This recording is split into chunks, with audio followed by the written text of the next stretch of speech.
how come you went into the British Army anyway when you were... Well, I had an elder brother. There was 5 of us, actually. 5 brothers. We all served in the 1914-18 war. And the eldest fella, he was a long-headed guy, you know. When we'd be reading Hans Andersen's fairy tales, he'd be reading the Hans History of the World. And he was always on about what a wonderful world was out there, and see the world and all this kind of thing, see? Well, the only way we could see the world was if somebody Spence joined the army. He finished up, he was Battery Sergeant Major B Battery, the Royal Canadian Horse Artillery. Joe, he was second eldest brother, he was a machine gunner of the Irish Guards. And Pat, he was in the Royal Engineers, he was blown up at Vimy Ridge. Frank, he was in the Royal Dublin Fusiliers, he was killed at Moreland Court on the Somme. He was killed in the morning time, and I got gassed at the same place on the same day, in the evening. Same day? Yeah.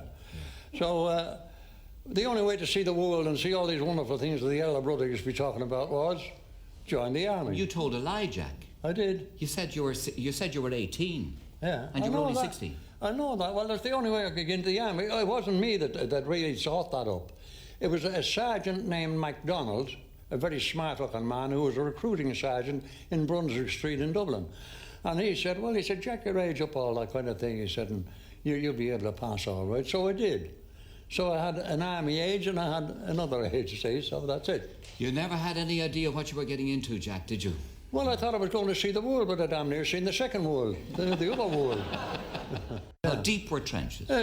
10, 12 feet. Deep? Yeah. And because you had to have a head cover. Yes. And then there was the steps for getting up and going over the top. Yes. And tell me about going over the top. I'm told that the men shouted when they were going over the top. You shouted because, I'm going to tell you something, Kay. I never went over the top that I wasn't scared. I was scared stiff. And everyone shouted because more or less we were all scared. And you shouted because it kind of helped you. Yeah. See? And you shouted all the way until you got into action. And they were shooting at you all the time? Oh, yeah. So the shells were bursting, the bullets were flying, you hear the whine of the bullets and the bursting of the shell and all that kind of thing. And how bad was it? Tell me about the wet and the smell. Look, yeah, I am an old Contemptible, as you know. I'm the only one in Ireland. The 1940, let me say this much, Gay.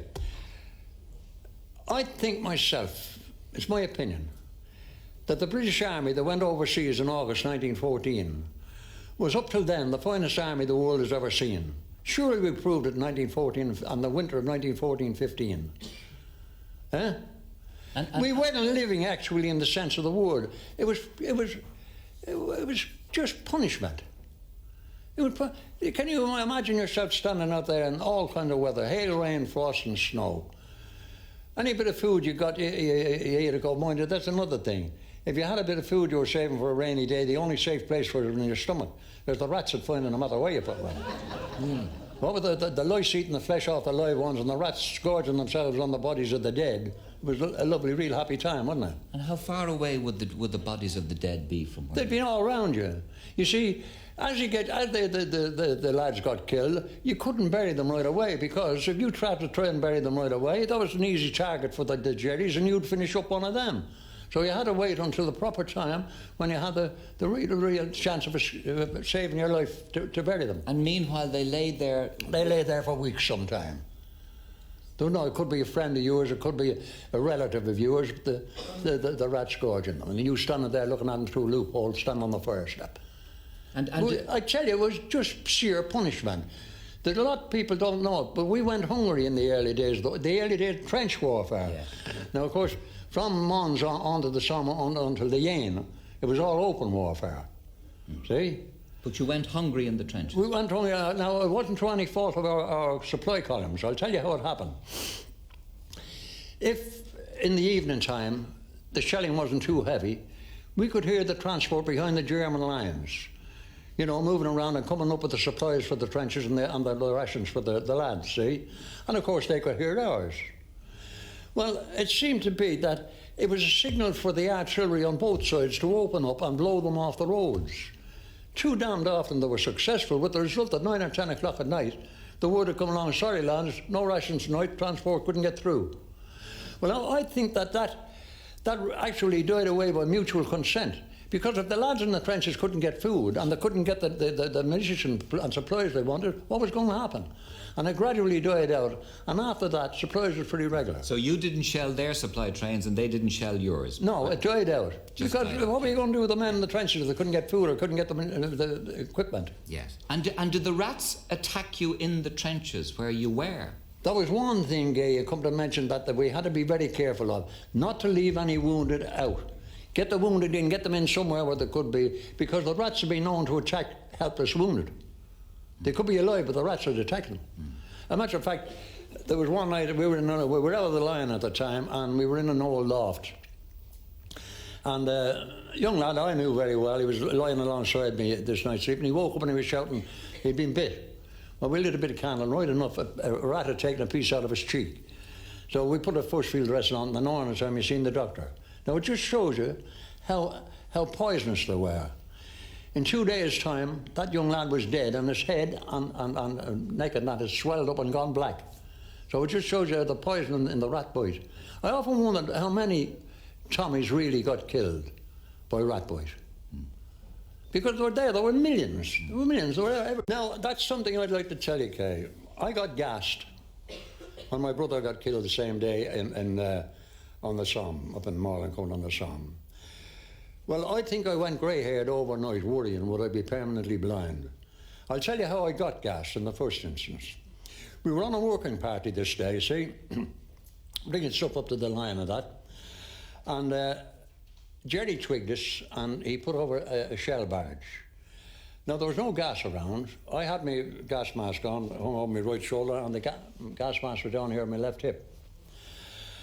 And during the barge, I got a smack in the hip. It was a real hard one because it knocked me into a trench hole about 6 feet away. But right away, I had my pants down to see where I was wounded. But I wasn't wounded, no blood or anything like that, see? Never gave it a thought. Carried on that day. And now that night, there was a bunch of us in an old, disused German gun emplacement. Because we driven the Germans back, you see. And an officer came along. He said, "Hey, lads," he said, "there's 10 or 12 men out there," he said, "wounded. Go out and bring them in." So, of course, right away, we went out to get the wounded in. Now, when we went out, Jerry put over gas shells. Of course, as soon as you sniffed the gas, everyone shouted, "Put on your gas mask, lads."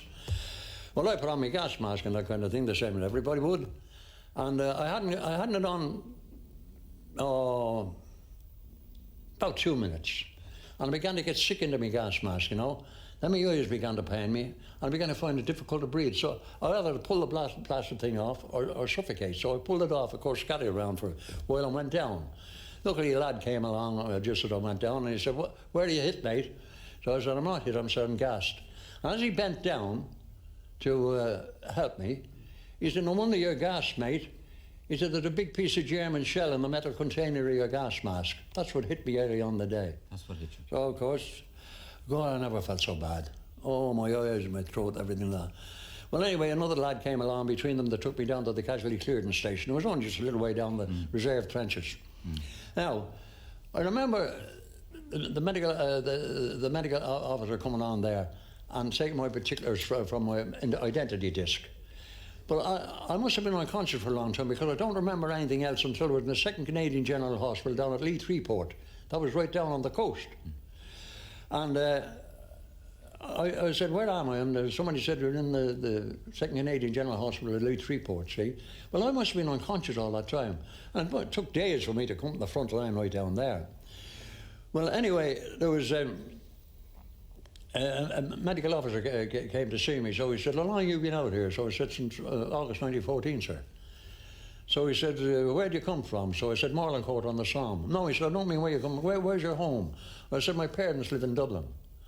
Well, I remember nothing after that. But I was getting shaken around a bit, and I asked where I was, and a man's voice said, "You're at the North Wall in Dublin." Well, now I'd come all the way from the